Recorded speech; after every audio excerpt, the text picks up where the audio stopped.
तो दोस्तों, पेश है गुरु और शिष्य की एक और नई कहानी। हर बार की तरह इस बार भी गुरु और शिष्य एक साथ बैठे थे। तभी बैठे बैठे इस बार शिष्य ने एक बहुत गंभीर प्रश्न पूछा, जिसका उत्तर देना तो छोड़ो, उसे समझाना ही बहुत मुश्किल है। शिष्य ने गुरु से पूछा कि आखिर भगवत गीता का सार क्या है।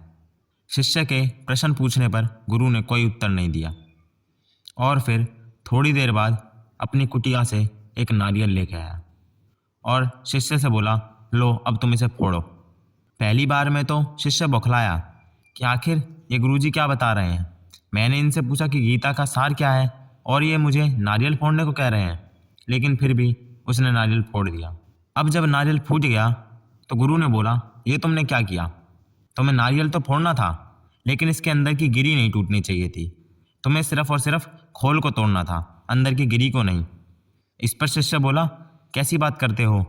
गिरी और खोल तो एक साथ चिपके हुए हैं। अगर मैं नारियल के खोल को तोड़ूंगा तो स्वाभाविक है उसकी गिरी भी टूटेगी। चूंकि नारियल कच्चा है इसलिए इनको अलग अलग नहीं तोड़ा जा सकता। अब गुरु दोबारा कुटिया में जाता है और इस बार एक सूखा नारियल लेके आता है और फिर बोलता है, अब इस नारियल को भी तोड़ो। इस बार शिष्य पहले की तरह इस नारियल को तोड़ देता है, लेकिन इस बार नारियल के अंदर की गिरी नहीं टूटती, सिर्फ और सिर्फ खोल टूटता है। अब गुरु समझाना शुरू करता है, जिस प्रकार से पहले वाले नारियल में गिरी को बचाना मुश्किल था, लेकिन एक सूखे नारियल में तुम आराम से खोल और गिरी को अलग कर सकते हो, उसी प्रकार गीता का सार भी यही है। गीता का सार है, तुम अपना सिर्फ कर्म करो अनासक्त होके। तुम्हें अपना कर्म तो करना है, लेकिन कभी भी उसके फलों के बारे में नहीं सोचना, उससे कभी भी आसक्त नहीं रहना, क्योंकि जब जब तुम आसक्त होते हो तब तब संसार तुम्हें दुख देता है। सुख या दुख के भोगी तुम बन जाते हो।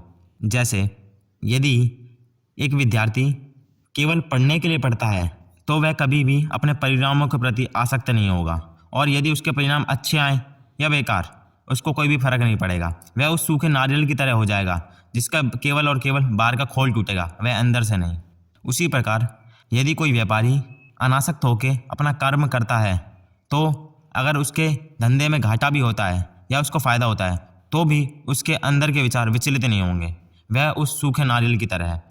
लेकिन जो व्यक्ति अपने कर्मों के फलों में आसक्त होता है उसको हमेशा अपने कर्म के फलों के हिसाब से जीना पड़ता है, क्योंकि तुम्हारे फल ज़िंदगी में कभी भी सिर्फ तुम्हें सुख नहीं दे सकते। यह सब तो ईश्वर के ऊपर है, लेकिन अपने फलों से आसक्त या अनासक्त होना ये सब तुम पर है।